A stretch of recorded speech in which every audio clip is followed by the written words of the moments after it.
I'm Paul Horn, Mayor of the City of Mission, and every day people ask me questions about COVID-19 and the COVID-19 vaccines. I'd love to be able to answer, but I'm no expert. Fortunately, I am connected to, just like every other person in our community, a fantastic division of family practice. Our local doctors have agreed to help us collect questions from you on the things you want to know about our vaccines, and to join us today to provide simple, clear, and concise answers so that you can make the most comfortable and clear choice for yourself. And so we want to say thank you to them for joining us and have them introduce themselves. Let's start with Dr. Andy Edelson. So I'm Andy Edelson. I'm a recently retired GP in Mission, having worked here for, I think, 47 years. Did everything and was actively involved in administration to being the site director was my last role. I'm Dr. Carol Pomeroy. I'm a family practitioner in Mission. I've been here since '92. I still do a little bit of hospital work, but mainly office-based family practice. And I also work with the Mission Division of Family Practice as their chair. I'm Lawrence. I'm a family physician here since 2002. And the long and dim and distant past, my first degree was in infection and immunity, so I have an interest in these things. I was happy to be involved in setting up the testing center at the start of this pandemic, and have been following it attentively, how it's evolved and how now we have this almost a get out of jail free card, which is the vaccinations. And was involved in the setting up the vaccination center here at the Mission site. My name is Dr. Matthew Chow. I'm the president of Doctors of BC, and I've been representing and leading our profession of nearly 15,000 medical doctors, medical residents, and trainees as we fight the COVID-19 pandemic together. Thank you so very much. We really appreciate you all coming aboard and for joining us today on the traditional territory of the Stolo people and to do this very, very important work. So we want to simply take a moment to thank everybody as well who submitted questions over the last couple of weeks. We've taken the questions that we think are the most common and tried to make it so that we can give you a concise answer. Let's jump in. So question number one, are there any risks of getting myocarditis inflammation if I get the shot? And I think perhaps this might be an opportunity to talk about risks of other sorts and the degree of risk. Public health actually is very transparent in terms of publishing a report of all of the adverse events all across British Columbia. And so one can actually search BC CDC adverse events for COVID-19 vaccine and find this report. It's up on the internet, and I'm looking at it right now. And so for the entire province of British Columbia, there were 105 cases reported of myocarditis or pericarditis up to the latest data that we have, on a background of 7.8 million doses of vaccine administered. Indeed, there are risks of the vaccination, and there are risks in everything we do. The risks of vaccination are quite small, and the risk of a serious adverse effect to immunization is tiny, tiny. It's probably similar to the risk of driving to Vancouver and getting injured. The percentage chance is 0.001%. And so I also want to bring people's attention to Road Safety BC, which is part of the Ministry of Public Safety and Solicitor General, and they publish a report on the number of fatalities and injuries on our roads every day from people in motor vehicle crashes. And so in the latest year that I have statistics available to me, 252 British Columbians died in car crashes in BC, 252. 92,000 injuries were reported to ICBC that same year. So it is actually entirely true that your risk of dying in a car crash or being injured in a car crash far and away exceeds your risk of having an adverse effect from a vaccine. Is there a significant difference in the 3 approved vaccines here in Canada at this point from most people? With the 3 vaccines that are available, the 2 mRNA vaccines are the Pfizer and the Moderna. The third vaccine is the AstraZeneca, and that's a different vaccine. That's a virus vector vaccine. Currently, AstraZeneca is not available for vaccinations, and we're just using the mRNA vaccines, which is the Moderna and the Pfizer. And those vaccines are very safe and very effective. The AstraZeneca was also very safe and very effective, but we did find that there were some rare events related to blood clotting. And with that, decisions were made to not continue with the AstraZeneca. So currently, the 2 vaccines that we're using, the Moderna and Pfizer, are both very effective, and they're both available currently. Perfect. We received a second question that was actually about the fact that AstraZeneca isn't available anymore. And we have from somebody who started that course of vaccination with their first dose. And they reported that they took that particular medication on the advice of their doctor because it was better for them in terms of their own immunocompromised situation. So is it safe for people who cannot get a second dose of AstraZeneca to mix and match with another one of these vaccines, or for any of the mixing and matching that's going on? When the vaccines first came out, they were approved on a temporary license. Pfizer now has full FDA approval, and that hasn't been cut in any way. So it's fully licensed and fully approved. The immunology would state that there is evidence now coming out that if you mix and match the vaccines, you will get enhanced immunity. So that, and it's actually advice. I was fortunate enough to receive my booster the other day, having had 2 Pfizer, and I was offered the Moderna vaccine because it would offer me a enhanced immunity. So the concerns is not about which vaccine. The 2 vaccines, the 2 mRNA vaccines that are being used now, have exceeded all expectations over the last year. They are better than we thought. They're all effective against the newer variants of COVID. And the important thing is they will only work if you have them in your arm. Unfortunately, this organism is tricky, and it's like a lot of other organisms that cause coughs and colds. You don't get lasting immunity from natural infection. The only way to get lasting immunity is through vaccination. Safe to say that we are recording as we go along learned lessons, both adverse effects and what happens when we do things like mixing and matching. Are there people researching that sort of thing for the people of British Columbia? We actually have world leading experts, and I choose those words carefully because I feel they are appropriate to describe the level of talent that we have in British Columbia.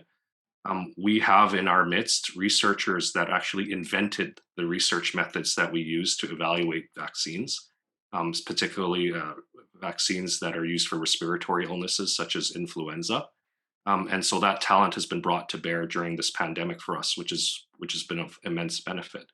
So we do have teams of researchers, scientists, clinicians at the British Columbia Centers for Disease Control that look at every adverse effect. They look at the data in terms of the efficacy, the real world efficacy of these vaccines as compared to theoretical or studied efficacy. And what these researchers have shown us is that the vaccines are holding up. They're showing us that adverse effects are very, very rare, and they are being transparently reported. You can log in online and search the BCCDC website, and there's actually a report that's published of all the adverse effects. And furthermore, that Canada's strategy of extending the interval between doses, so that some folks like myself actually got an interval of 4 months between doses, that actually turns out to be the superior way to do it, because you actually increase your immunity substantially by having an extended interval between your 2 doses versus if you're spaced at 3 weeks, which is what many countries did when they followed the manufacturer's original direction.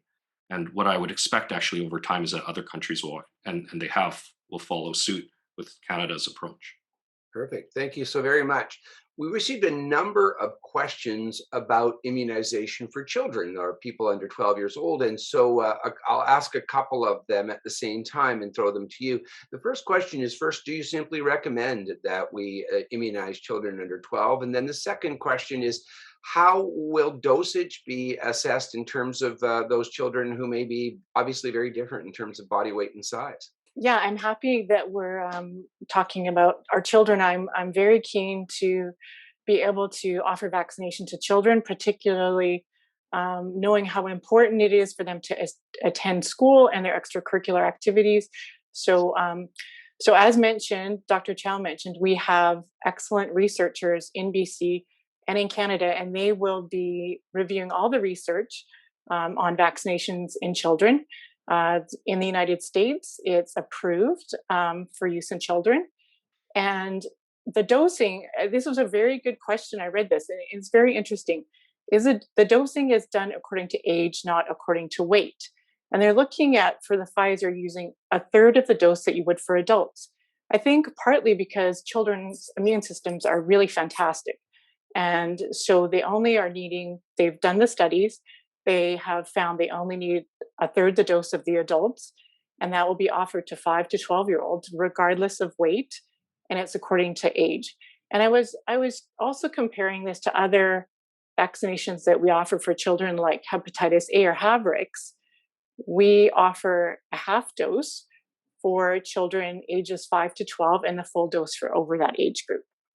If a person or their whole family has already had a diagnosis of COVID-19, are they as immune, or should they be treated the same way as people who have been vaccinated? In my research, I actually looked at what was the shortest period of time between a person having a natural infection and then being reinfected with a coronavirus. And the study showed that they were different coronaviruses from their markers, and the shortest period of time was 6 weeks. We generally accept that natural infection will give you some protection up to 3 months, but you do not get lasting immunity from this natural infection from any of the variants that is long lasting. You will get antibody levels, but no one quite knows what those antibody levels mean in the real world. So there is some false reassurance for people that have had natural infection. We had a number of people who wondered whether or not there was a similar effect in bolstering one's own immunity by doing things like exercise, healthy eating, or vitamin supplements. Can you talk a little bit about what vaccines look like when compared to just living right as a way of developing better immune systems? So there's no question that we all should be living right. There's no question that we should be eating in a healthy manner, lots of fruits and vegetables, and we should be exercising 5 days a week at a minimum. And that's clear. That will help our immunity. It will help you, hopefully help you survive any disease, but this specific disease happens to even the very healthy. And immunization is the only way that we know that truly prevents it. I know within my family, my own brother, who is a healthy non-smoker exerciser, had a very severe case of the condition in spite of his lifestyle. So lifestyle, vitamins, good eating, all of those things, while useful, are not a magic cure. The next question we had is really about booster shots. And I think Dr. Welsh talked a little bit about this earlier. I think a few folks have started to get booster shots. Can you talk a little bit about what we understand about booster shots, who's getting them, and what they're intended to provide? Some individuals, and we called this group of individuals in British Columbia the clinically extremely vulnerable, or CEV. These are individuals that do not mount a full immune response to COVID-19 after 2 shots. They actually require a third. And so it's not we're not calling it a booster in these people. We're actually calling it the completion of their full series of the vaccine, and that is a 3-shot series for them. And so those people have already been communicated with by the province, so that they are made aware that they need to get that shot, and most, I understand, have already received that. We also had a question about, or a number of questions about testing, and wondering whether testing could be a replacement for vaccination. There is experience outside of Canada for rapid testing. In the UK, where vaccination is not yet mandated for healthcare workers, they're moving to that policy of April of next year. Healthcare workers are being tested 2 or 3 times a week or after any contact. And what's happening there, the rapid testing has a larger false positive rate. It's not generally accepted by the population. It just isn't working as a practical rollout. We know that a lot of folks in their 20s and 30s are trying to start families. And so this question might be in the minds of others. Will this vaccine affect my family's ability to have a safe pregnancy in our 30s? It's very safe and will not cause a problem in pregnancy or for fertility. We have a lot of real world data that we can look at the fertility rate while we've had the vaccination available, and there's been no decline in fertility. There's been no increase in pregnancy loss. And in fact, in pregnancy, especially later in pregnancy, COVID infections can be very serious for the mother and infant. And so that is really a high risk category, and we really want to prevent COVID infections in pregnancy. So we really are encouraging our pregnant women to become vaccinated, and women of childbearing age to go ahead and get their vaccination. I've been heavily involved in obstetrics. People smile at me and approach me all the time when I look up at a big kid I've delivered many years ago. The bottom line message about pregnancy is, yes, the vaccine affects pregnancy, but it affects it in a positive way. Get the vaccine and you enhance your safety in pregnancy. Is there still a value in us having a system where we're expecting most people to be double vaccinated in terms of helping to control the spread of the disease? Now, I know we're trying to make sure our questions are focused particularly on science here, not policy. So what's the scientific answer to that question? British Columbia's vaccine passport system has been very successful at increasing the vaccination rates in BC. And for example, in my community, the vaccination rate now with people that have at least their first dose is 94%. And when I speak to the medical health officers in my region, and mind you, my neighborhood was actually a high transmission neighborhood in the 3rd wave of the pandemic. We had a lot of cases here, a lot of transmissions. Now, there's hardly a blip. There is hardly a blip because there's 94% of people vaccinated. And the medical officer, or the medical health officer, tells me that outbreaks that used to happen, in the 3rd wave just don't happen anymore now in the 4th wave with this very high vaccination rate. Even when a case, gets into a workplace or a school, it just doesn't transmit the way that it might have in the 3rd wave, even when risks were lower in controlled settings. And so it makes the activities that we want to do, go to restaurants, go to the theater, go to a concert, go to a Canucks game, safer. If a person who's vaccinated tests positive for COVID in spite of their vaccinations, are they any different in their ability to transmit the vaccine to other people? There have been studies that show that there's less transmission with someone that's been double vaccinated. However, of course, if you test positive, then all the public health measures apply. Other than speaking with family physicians, can you identify other sources where people can get good, easily accessible, easily understandable information that answers their questions about vaccines? So I usually direct people to 2 major, and these days everything's online. So they are online resources. One is the BC Centre for Disease Control, BC cdc.ca. And there's a wealth of information there about COVID-19, about COVID-19 vaccines, about the current status of the pandemic in the province. You can see what the vaccination rates are in your community. You can see where the transmission of COVID-19 has been happening all across the province. And you can also find all of the reports about adverse effects from the vaccine. They're very transparently reported. And another thing that's important for people like me who have school-aged children in the public school system or in any school system, really, is there's also now a situation report that's published every month about the situation of COVID in schools. And so people may be interested to learn more about that. The other place is Immunize BC. And of course, those are the folks that register us for vaccination so that we can get our vaccine at the public clinics. But they also have a lot of information about the vaccine itself, as well as other types of vaccines, because there's, COVID-19 is not the only vaccine that we have. We have many vaccines, especially given to children, to prevent a number of horrible, horrible illnesses that used to and still actually are scourges upon parts of the world, but no longer present in Canada because of vaccination. How do you feel when somebody comes in and asks you tough questions about the vaccine and about COVID-19 itself? Yeah, I mean, I think, when people ask tough questions, sometimes it can be actually illuminating because I can understand what their concerns are.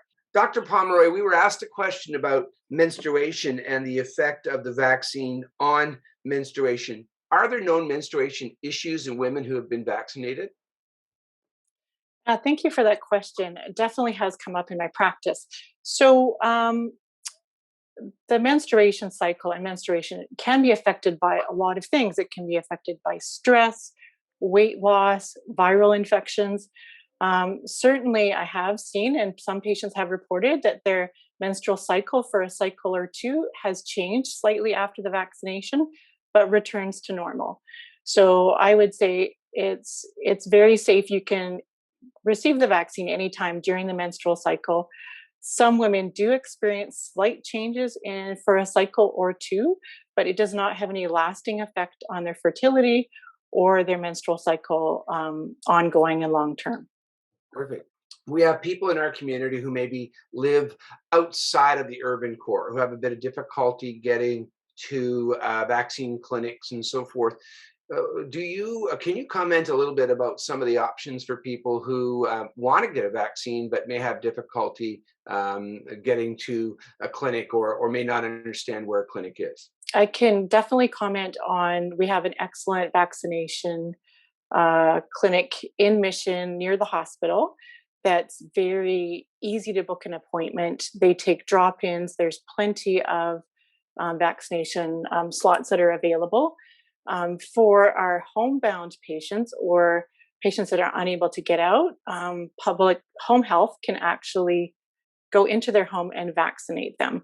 So it would be worthwhile for them to reach out to home health if they're involved with home health, or to reach out to their family doctor to see if that can be arranged.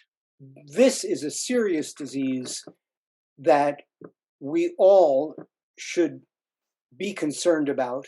And there is one effective way to avoid serious complications, and that's vaccination. There are other things people can do, but none of them are nearly as effective or safe. The bottom line here is that vaccination is our safest path forward in terms of getting through this pandemic. And in my own personal life, everyone is vaccinated. That includes my sister, who had a baby during the pandemic and promptly got vaccinated as soon as the vaccination became available while breastfeeding. One of my best friends who became pregnant during the pandemic and was vaccinated during her pregnancy to protect herself and her baby during the pregnancy. My father, who's a Canadian Armed Forces veteran, who promptly received the vaccine as soon as it became available. My mother, who actually had the mix and match strategy because she was offered AstraZeneca first and then offered Pfizer second and has safely done that. And even one of my friends who, in a very most unusual way, received her vaccination actually in the Ukraine while on deployment with the forces out there and promptly received her vaccine and was very grateful to receive that because she was in a country where there was COVID raging through the population and she was glad to receive that protection as part of her duty and her privilege as a Canadian Armed Forces member. COVID-19 still is causing problems in our hospitals and in our community. And a way that we can help ourselves, help our families and our communities is to get vaccinated. I'm vaccinated, and my family's vaccinated. I've gotten vaccinated for myself, but for my patients and for my community and for my family. I recommend it to my children, to my parents, and anybody that knows me. The people that are in the know, people like medical professionals and researchers who understand the immunology behind these vaccines, they have voted with their feet and they have become vaccinated in extraordinary amounts, more than 98% of healthcare workers, and in most areas, more than 97% of doctors have become vaccinated. I think that number is actually higher now since mandates have come in. So we've voted with our feet. The vaccines are safe and effective, and there is an endpoint to this. This is not going to go on forever. And the higher we get the vaccination rates, the closer we come to coming back to all the things that we've missed out on for a very long time. Dr. Chow, you deal with doctors all across the province. You are constantly in contact with the government at BC. Is there any reason to be optimistic? Oh, there's actually a lot of reasons to be optimistic. Look, we know that this has gone on a lot longer than anyone ever anticipated, certainly longer than I anticipated. And as soon, when I look out there at the dark and rainy and gloomy weather, one turns to some negative thoughts sometimes. But let me tell you, the vaccines and the vaccination campaign, they're working. And I'll give you an example of where they're working really well. At UBC. So at UBC, which is a campus community of tens of thousands of people that are coming to campus every day to learn together, the vaccination rates there are extraordinarily high, probably 95, 97%, maybe even higher than that. And what we're seeing at places like UBC is that cases of COVID-19 have dropped to the floor. The case rate at UBC is between 0 to 1 per 100,000 per week. In comparison to something like 200 per 100,000 in the north. And that's the difference that vaccines make. I spoke to a medical health officer recently, and he tells me that there has not been a single transmission of COVID-19 on campus at UBC since the start of the year, which is extraordinary. And that's what happens when you have very high vaccination rates. That's what vaccines do for us. So there is another side to this, and we will get to that side, that much safer side, when we can get together again and have gatherings and to do all the things that we missed out on. And the safest path and the surest path forward to do that is to get as many people vaccinated as possible. That's the bottom line. So there is lots of reason to be hopeful and optimistic. We are so fortunate in this country to have essentially unlimited access to vaccinations. We have so much vaccine that we're actually donating it to other countries now. So I feel incredibly privileged to live in BC, to be part of Canada, and I hope you do too, because we can find ourselves in fantastic shape as we continue to push those vaccination rates up, and so this is, I think, the positive message I want to get across to people today. Where we are today here in Mission is the traditional territories of the Stalo people, and more particularly a place called Hatem, and a place that was identified as an important place of learning. And so that's really a key part of the message that we always try to have in our community, helping people to get the information they need to make good decisions. And you have been a part of that tradition today. Like so many people, I had questions, and I understand why people want to be careful, why they want to go off and get the answers that they need to move forward. Hopefully, we've been able to help people with that today, and we really appreciate the answers that we got to the questions that we got. If you have questions, please reach out to your doctor and find out more. Thanks again.